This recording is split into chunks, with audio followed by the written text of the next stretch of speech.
കഴിഞ്ഞ 2 വർഷമായി ഞാൻ അനുഭവിച്ചത് നാർസിസ്റ്റിക് അബ്യൂസ് ആയിരുന്നു. പ്രശസ്ത നടി അനുപമ പരമേശ്വരൻ ഒരു സമീപകാല അഭിമുഖത്തിൽ പറഞ്ഞതാണ് ഈ വാക്കുകൾ. അനുപമ പങ്കുവച്ച ഈ വാക്കുകൾ കേവലം ഒരു വ്യക്തിഗത അനുഭവം മാത്രമല്ല, നമ്മുടെ സമൂഹത്തിൽ പലരും നിശബ്ദമായി അനുഭവിക്കുന്ന ഒരു വലിയ ചതിയുടെ നേർക്കാഴ്ചയാണ്. എന്താണ് യഥാർത്ഥത്തിൽ ഈ നാർസിസ്റ്റിക് അബ്യൂസ്? പങ്കാളികൾ ഒരുമിച്ചുള്ളപ്പോൾ ശരീരത്തിൽ മുറിവുകൾ ഉണ്ടാക്കുന്നതല്ല ഈ ഉപദ്രവം. പകരം നിങ്ങളുടെ മനസ്സിനെയും ആത്മാഭിമാനത്തെയും ക്രമേണ വിഷം കൊടുത്ത് കൊല്ലുന്നതാണ്.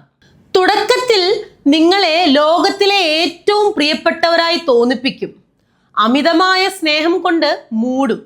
പിന്നീട് നിങ്ങളുടെ വാക്കുകളെയും തെളിവുകളെയും അവർ തിരുത്തും. നിനക്ക് തോന്നുന്നതാണ്, നിനക്ക് വട്ടാണ് എന്ന് പറഞ്ഞ് തെറ്റുകാരൻ നിങ്ങളാണെന്ന് നിങ്ങളെ കൊണ്ട് തന്നെ വിശ്വസിപ്പിക്കും. കൂട്ടുകാരിൽ നിന്നും കുടുംബത്തിൽ നിന്നും നിങ്ങളെ അകറ്റും. നിങ്ങളുടെ സ്വയം ഭരണം ഇല്ലാതാക്കും.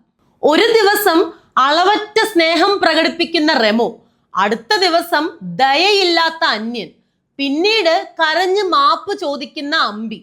ഈ 3 മാറ്റങ്ങൾക്കിടയിൽ ഇരയായി പോകുന്ന ആൾ മാനസികമായി തകർന്നു പോകും. ഇതൊരു ചിലന്തിവല പോലെയാണ്. നമ്മൾ അതിൽ കുടുങ്ങിപ്പോയ കാര്യം നമ്മൾ തന്നെ തിരിച്ചറിയാൻ വൈകും. അനുപമ പറഞ്ഞതുപോലെ ഇത് അനുഭവിച്ച് തിരിച്ചു നടന്നവർക്ക് ഇതിന്റെ ഭീകരത അറിയാം. പക്ഷേ ഓർക്കുക, ഒരു ടോക്സിക് റിലേഷൻഷിപ്പിലും നിങ്ങളുടെ സമാധാനം പണയം വെക്കരുത്. സ്വയം തിരിച്ചറിയുക, അതിരുകൾ നിശ്ചയിക്കുക, ഭയമില്ലാതെ ജീവിക്കുക. കാരണം നിങ്ങളുടെ സമാധാനത്തെക്കാൾ വലുതല്ല മറ്റൊന്നും.